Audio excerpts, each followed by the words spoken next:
suis ici à Medjugorje et je suis avec, comment tu t'appelles? Je m'appelle Marie-Reine, je viens de l'île de la Réunion. Wow. Donc tout le groupe ici c'est de la Réunion? Oui, je suis accompagnatrice de groupe depuis 2006. Depuis 2006. Et je suis venue toute seule en 2003. Oui. J'ai vécu des grâces très particulières ici. Qu'est-ce qui se passait? En fait, la Sainte Vierge m'a fait comprendre que je devais emmener des personnes. Voilà. Je vivais des moments, personnellement, je vivais un moment très fort. Et je me suis dit en moi-même, si les gens pouvaient vivre ce que moi je vivais dans ce lieu saint, mon grand désir c'est de ramener des personnes. Et j'ai pu comprendre que la Sainte Vierge, c'est ce qu'elle me demandait. Wow. Voilà. Et depuis 2003, depuis que j'ai fait Medjugorje, je n'ai pas arrêté. Donc il y a des groupes qui ont été constitués. Je suis rentrée chez moi, je suis venue à Medjugorje pour demander la grâce du mariage. Donc j'ai obtenu la grâce du mariage. Et suite à cela, je suis revenue pour remercier la Vierge. Donc j'ai formé le premier groupe en 2006. Je suis rentrée, j'ai eu des enfants. Elle m'a comblée au-dessus de ce que je demandais. Et j'ai ramené d'autres groupes. Et ça, c'est parti comme ça.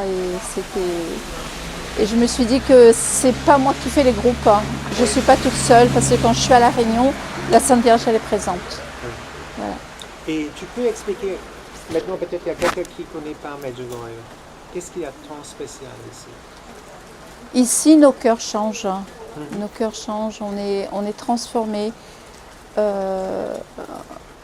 Jésus vient vraiment habiter nos cœurs. En fait, ce qu'elle demande la Sainte Vierge, c'est que elle est un instrument. On prie avec la Vierge, on prie avec elle. Elle est avec nous. Et son grand désir, c'est qu'elle nous emmène vers son Fils. Voilà. Et que Jésus naisse dans chaque cœur. Voilà. C'est pour nos confrères protestants, ce que tu dis juste là, non? La Vierge amène à Jésus. Voilà, c'est ça. C'est le chemin féminin. Voilà, elle apparaît vraiment dans ce lieu saint et il se passe des choses, des miracles. Et il faut venir à Medjugorje. Même récemment, j'ai rencontré quelqu'un dans l'avion on avait parlé de Medjugorje. Donc il me disait, vous savez, moi je suis athée et tout, mais je lui ai dit, c'est pas grave, la Sainte Vierge, elle accepte tout le monde.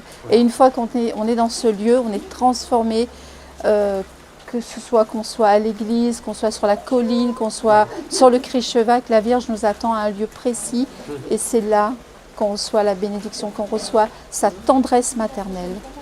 Et quand on vient à Medjugorje, c'est elle qui nous invite parce que en fait, on a un message qu'on doit transmettre autour de nous parce que le monde a besoin de lumière, a besoin du Christ car c'est lui qui est notre lumière, notre vie et sans lui on ne peut rien faire. On peut posséder tout ce qu'on veut, une richesse, de l'or, des diamants, des bijoux, mais si on n'a pas le Christ en nous, si on n'a pas fait cette rencontre, voilà.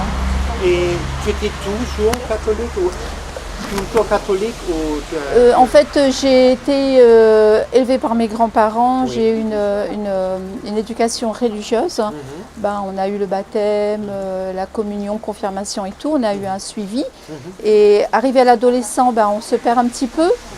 J'ai eu des enfants, je suis allée à la messe parce que mes parents m'ont montré le chemin comme quoi il faut aller à l'église, c'est une tradition.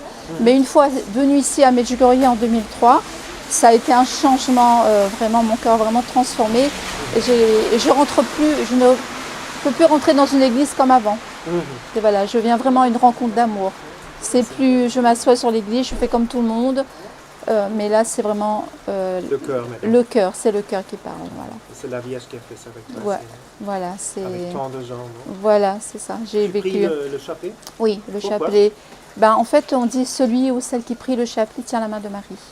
Voilà, quelquefois, on a des épreuves dans la vie, on ne peut pas prier, mais elle a dit la Vierge, la prière, c'est déjà l'amour. Quand on fait un acte de charité, de bonté, c'est déjà prier.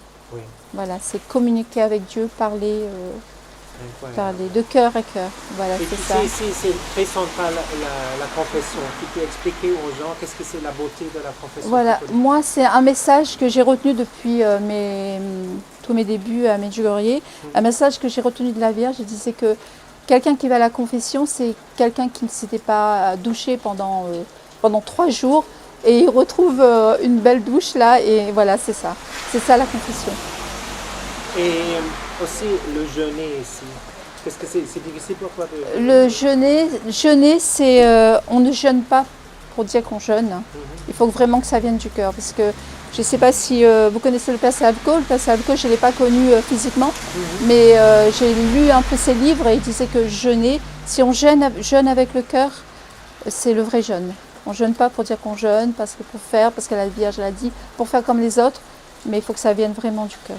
Vraiment du cœur. Génial ce que tu dis.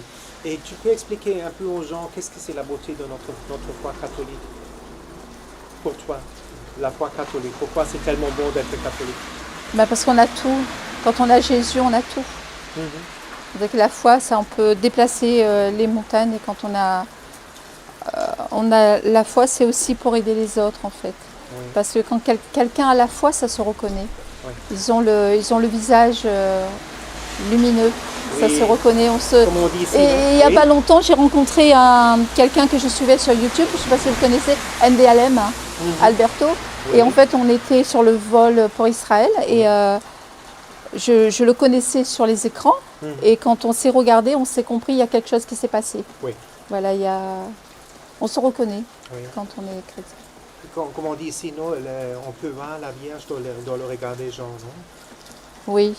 Oui. Cette tendresse, la tendresse maternelle qu'elle donne. Cette joie silencieuse, voilà. Non? Et tu as un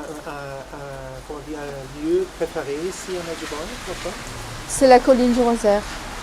La colline tout là-haut. Parce que quand on gravit on fait ce chemin, on se dit que des enfants ont monté jusqu'à là-haut. Ouais. Ils sont partis, ils étaient innocents en fait. Ils ne savaient pas ce qu'ils attendaient là-haut et pour nous c'est pareil. Ouais. On monte mais on ne sait pas ce qui nous attend. Oui. Et quand on arrive, on voit la Sainte Vierge qui nous accueille, qu'elle est là en pleine nature et c'est beau. Son regard sur nous est vraiment un regard d'amour. Et pour toi, l'adoration, tu peux expliquer un peu la beauté de l'adoration? L'adoration, quand on est devant Jésus, on ne dit rien. Et souvent les gens qui vont adorer, ils disent oui mais qu'est-ce qu'on fait, je m'ennuie, c'est long. Non, c'est Jésus qui nous regarde. On peut s'asseoir comme ça et se laisser fermer les yeux et il sait tout de nous, il sait tout. Et c'est comme être sous la planche, le voilà, soleil c'est brille, ça, non? voilà, Comme ça. exactement.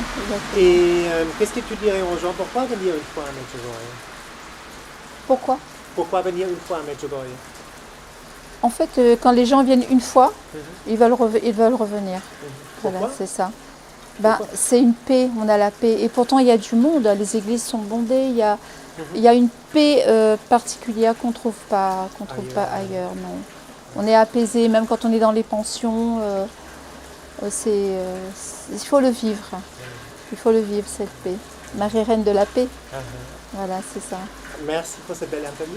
Je t'en prie, merci.